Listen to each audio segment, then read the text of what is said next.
Good morning, welcome to relative current અફેર્સની discussion આ વિડીયોમાં આપણે કરવાના છે. તો છેલ્લે સુધી વિડીયો સાથે બની રહેજો.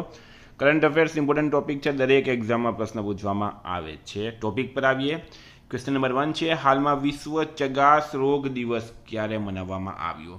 તો પ્રશ્ન શું છે મિત્રો? વિશ્વ ચગાસ રોગ દિવસ ક્યારે મનાવવામાં આવ્યો? બરાબર, તો રાઈટ આન્સર છે આની અંદર 14 એપ્રિલના રોજ દર વર્ષે મનાવવામાં આવે છે. 14 એપ્રિલે એક તો વિશ્વ ચગાસ રોગ દિવસ થઈ ગયો, એક છે ભીમરાવ આંબેડકર જયંતિ. BR આંબેડકરની જન્મ તારીખ 14 એપ્રિલ 1891 છે. બરાબર, બાબા સાહેબ ભીમરાવ આંબેડકરનો જન્મ જે છે એ 14 એપ્રિલ 1891ના રોજ થયો હતો. તેથી વર્ષ 2026માં તેમની 135મી જયંતિ ઉજવવામાં આવી. સ્ટારમાં કરજો મિત્રો. એક્ઝામમાં પૂછાઈ શકે કે બાબા સાહેબ ભીમરાવ આંબેડકરની વર્ષ 2026માં કેટલામી જયંતિ મનાવવામાં આવી? તો 135મી જન્મ જયંતિ એમની મનાવવામાં આવી છે. હાલમાં 2025 માટે વિઝડનના વિશ્વના અગ્રણી ક્રિકેટર તરીકે કોની પસંદગી કરવામાં આવી છે? તો રાઈટ આન્સર છે મિત્રોમાં મિશેલ સ્ટાર્ક અને દીપ્તિ શર્મા. બરાબર, વર્ષ 2025 માટે વિઝડનના વિશ્વના અગ્રણી ક્રિકેટર તરીકે કોની પસંદગી કરવામાં આવી? મિશેલ સ્ટાર્ક અને દીપ્તિ શર્માની. હવે આ મિશેલ સ્ટાર્ક મિત્રો ઓસ્ટ્રેલિયાના ખેલાડી છે અને દીપ્તિ શર્મા જે છે એ ઇન્ડિયાના ખેલાડી છે. આ મહિલા છે અને તેઓ પુરુષ છે, એટલે યાદ રાખવાનું છે આપણે. હાલમાં એશિયન રેસલિંગ ચેમ્પિયનશિપ 2026માં ભારતે કેટલા મેડલ જીત્યા? તો પ્રશ્ન છે, એશિયન રેસલિંગ ચેમ્પિયનશિપ 2026માં ભારતે કેટલા મેડલ જીત્યા? તો મિત્રો ભારતે જીત્યા છે 17 મેડલ. 12 એપ્રિલ 2026ના રોજ કિર્ગિસ્તાનના બિસ્કેકમાં યોજાયેલી એશિયન રેસલિંગ ચેમ્પિયનશિપ 2026માં ભારતે કુલ 17 મેડલ સાથે પોતાનું અભિયાન પૂર્ણ કર્યું છે. ફોન નંબર છે, રોબોફેસ્ટ ગુજરાત 5.0નું આયોજન કયા સ્થળે કરવામાં આવ્યું? તો રાઈટ આન્સર છે એમાં સાયન્સ સિટી અમદાવાદ ખાતે. બરાબર, રોબોફેસ્ટ ગુજરાત 5.0નું આયોજન સાયન્સ સિટી અમદાવાદ ખાતે કરવામાં આવ્યું. ગુજરાત સાયન્સ સિટી ખાતે વિજ્ઞાન અને ટેકનોલોજી મંત્રી શ્રી અર્જુનભાઈ મોઢવાડિયાની ઉપસ્થિતિમાં રોબોફેસ્ટ ગુજરાત 5.0 સંપન્ન થઈ, જેમાં વિજેતાઓને કુલ 5 કરોડના ઇનામો આપવામાં આવ્યા હતા. મિત્રો એક્ઝામ આવી રહી છે, PSI, LRD, CC અને ફોરેસ્ટ ગાર્ડ. એક્ઝામ ટુડેનું લેટેસ્ટ એક વર્ષનું કરંટ અફેર્સ, જેમાં Olympic, Paralympic, Covid, IPL, GI tag, બદલાના વર્તમાન પદાધિકારી, પુસ્તક લેખક, company CEO, brand ambassador, award GK, sport GK, G20 summit, T20 world cup, FIFA world cup, election GK, Ayodhya GK, budget, champions trophy, IPL, Padma award સહિતના topic wise current અફેર્સની PDF છેલ્લા એક વર્ષની લેટેસ્ટ. હાલમાં પીટર મેગિયાર, બરાબર નામ છે પીટર મેગિયાર, કયા દેશના વડાપ્રધાન પદ માટે ચૂંટણી જીતી? તો રાઈટ આન્સર છે મિત્રોમાં હંગરી. બરાબર, હંગરી રાઈટ આન્સર છે. તો હવે નવી જે વડાપ્રધાન રાષ્ટ્રપતિ બન્યા છે એની વાત કરીએ આપણે. નયમ ઓસોરિન ઉચ્ચલ મંગોલિયાના નવા વડાપ્રધાન બન્યા. બાલેન્દ્ર શાહ નેપાળના સૌથી યુવા વડાપ્રધાન બન્યા. નિજાર અમેદી ઇરાકના રાષ્ટ્રપતિ તરીકે નિયુક્ત થયા. ટો લામ વિયેતનામના રાષ્ટ્રપતિ બન્યા. દક્ષિણ અમેરિકન દેશ ચિલીના નવા રાષ્ટ્રપતિ બન્યા છે જોસ એન્ટોનિયો કાસ્ટે. સ્ટારમાં કરી દેજો આ બધા. 6 છે, હાલમાં 1-8ના બ્રાન્ડ એમ્બેસેડર તરીકે કોની નિમણૂક કરવામાં આવી છે?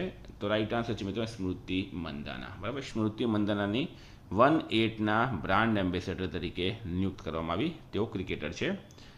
હવે મિત્રો આ સૌથી ઇમ્પોર્ટન્ટ પાર્ટ છે. અહીંયા બધા બ્રાન્ડ એમ્બેસેડરની વાત કરું તો Mahendra Singh Dhoni Bharat interface for money payment એપના બ્રાન્ડ એમ્બેસેડર બન્યા છે. રવિન્દ્ર જાડેજા સિટી યુનિયન બેંકના પ્રાથમિક બ્રાન્ડ એમ્બેસેડર બન્યા. યુનિક્લોએ જસપ્રીત બુમરાહને ભારત માટે તેના બ્રાન્ડ એમ્બેસેડર બનાવ્યા. રણવીર સિંહ જિંદલ સ્ટેનલેસ સ્ટીલના પ્રથમ બ્રાન્ડ એમ્બેસેડર બન્યા છે. બ્લાન્કા વ્લાસિકને વર્લ્ડ 10K બેંગલુરુ 2026ના ગ્લોબલ એમ્બેસેડર તરીકે નિયુક્ત કરવામાં આવ્યા. AR રહેમાનને યામાહા મ્યુઝિક ઇન્ડિયાના બ્રાન્ડ એમ્બેસેડર બનાવવામાં આવ્યા. કેન્દ્રીય ગૃહ મંત્રાલય દ્વારા સુદર્શન પટનાયકને વસ્તી ગણતરી 2027 માટે બ્રાન્ડ એમ્બેસેડર બનાવવામાં આવ્યા. પંકજ ત્રિપાઠીને SBI જનરલ ઇન્સ્યોરન્સના બ્રાન્ડ એમ્બેસેડર બનાવાયા. હાલમાં ઇઝરાયલે મોસાદના પ્રમુખ તરીકે કોની નિમણૂક કરી છે? પ્રશ્ન છે, ઇઝરાયલે મોસાદ શું છે મિત્રો? ઇઝરાયલની ખુફિયા એજન્સી છે. જેવી રીતના ભારતની અંદર RO છે, IB છે, બરાબર, એવી રીતના ઇઝરાયલની અંદર મોસાદ છે. મોસાદ દુનિયાની સૌથી ખતરનાક ખુફિયા એજન્સી છે. બરાબર, મોસાદનો મિત્રો ઇતિહાસ તમે ગૂગલ પર વાંચી લેજો. મોસાદ પોતાના દુશ્મનને 50 વર્ષ સુધી પણ છોડતી નથી. 50 વર્ષ પછી પણ એને દુશ્મનની પાછળ પડી રહે છે ને એનો ખાત્મો કરે છે. તો મોસાદના હવે પ્રમુખ કોણ બની ગયા છે? Roman Goffman. આ છે મિત્રો ઇઝરાયલના PM બેન્જામિન નેતન્યાહુ અને આ છે રોમન ગોફમેન. હાલમાં આઈપીએલમાં 4000 રન બનાવનાર સૌથી નાની ઉંમરનો ભારતીય ખેલાડી કોણ બન્યો? તો રાઈટ આન્સર છે મિત્રો આમાં શુભમન ગિલ. શુભમન ગિલે ઇન્ડિયન પ્રીમિયર લીગમાં 4000 રન પૂરા કર્યા છે. કયા રાજ્યમાં મલયાલમ નવું વર્ષ વિશુ ઉજવવામાં આવ્યું? પ્રશ્ન છે કયા રાજ્યમાં મલયાલમ નવું વર્ષ વિશુ ઉજવવામાં આવ્યું? તો રાઈટ આન્સર છે મિત્રો કેરલમ. બરાબર, કેરલમ.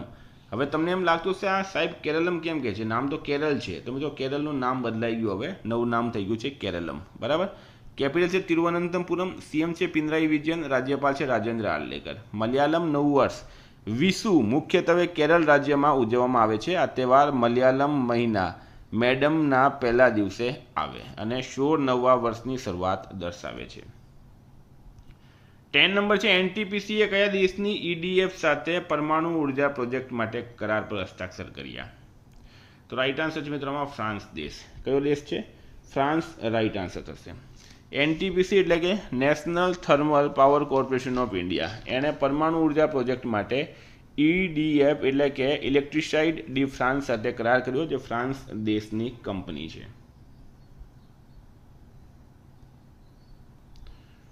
ઓસ્ટ્રેલિયાએ પહેલીવાર મહિલા આર્મી ચીફ તરીકે કોની પસંદગી કરવામાં આવી? બરાબર.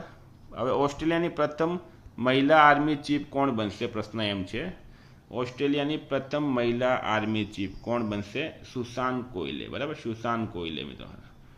ઓસ્ટ્રેલિયાએ પહેલીવાર મહિલા આર્મી ચીફ તરીકે બરાબર સુસાન કોયલે, લેફ્ટિનન્ટ જનરલ સુઝાન કોયલની નિયુક્ત કરવામાં આવી છે. આ પ્રથમ એવો મોકો રહેશે ઓસ્ટ્રેલિયામાં જ્યારે કોઈ મહિલા સેનાની પ્રમુખ બનશે. 12 છે Amaravati capital phase 1. Amaravati capital phase 1 માટે કઈ સંસ્થાએ $340 મિલિયન રિલીઝ કર્યા? તો રાઈટ આન્સર છે મિત્રો આમાં વર્લ્ડ બેંકે. હવે તમારો પ્રશ્ન એમ થતો હશે કે અમરાવતી કેપિટલ ફેઝ 1 છે શું? તો મિત્રો આંધ્રપ્રદેશનું પહેલાં પાટનગર હતું હૈદરાબાદ, પછી આંધ્રપ્રદેશમાંથી તેલંગાના અલગ રાજ્ય બને છે. તો હૈદરાબાદ જે છે એ તેલંગાનામાં જતું રહી. હવે આંધ્રપ્રદેશની પાસે પોતાનું કોઈ કેપિટલ ન હતું. બરાબર. તો હવે અમરાવતી નામનો એક નવો શહેર બનાવવામાં આવી રહ્યો છે જે આંધ્રપ્રદેશનું કેપિટલ હશે. તો આ પ્રોજેક્ટમાં એશિયન ડેવલપમેન્ટ બેંક પણ સહભાગી છે, પરંતુ $340 મિલિયનની રકમ ખાસ કરીને વર્લ્ડ બેંક દ્વારા જ અમલમાં આપવામાં આવી છે. અમરાવતી કેપિટલ ફેઝ 1 એ અમરાવતી આંધ્રપ્રદેશની નવી રાજધાનીના વિકાસ માટેનો મોટો ઇન્ફ્રાસ્ટ્રક્ચર પ્રોજેક્ટ છે. 13 છે હાલમાં કોને પ્રતિષ્ઠિત WWF નેશનલ ફિશ એવોર્ડ એનાયત કરવામાં આવ્યો છે? તો રાઈટ આન્સર છે મિત્રોમાં અનિતા ચૌધરીને. બરાબર, અનિતા ચૌધરી. અનિતા ચૌધરી શેરગઢ વન્યજીવન અભયારણ્યમાં તેના છે. તાજેતરમાં તેણીને પ્રતિષ્ઠિત WWF રાષ્ટ્રીય મત્સ્ય પુરસ્કારથી નવાજવામાં આવી હતી. આ પુરસ્કાર વન્યજીવનના રક્ષણ અને નાજુક ઇકોસિસ્ટમના સંરક્ષણ માટેના તેના અથાગ પ્રયાસોને માન્યતા આપે છે. 14 છે મિત્રો તમિલનાડુ અને પુડુચેરીના આવકવેરા વિભાગના મુખ્ય કમિશનર તરીકે કોણે કાર્યભાર સંભાળ્યો? તો રાઈટ આન્સર છે આમાં સુનિલ વાજપેયી. 15 છે એલિફેન્ટ્સ ઇન ધ ફોગ.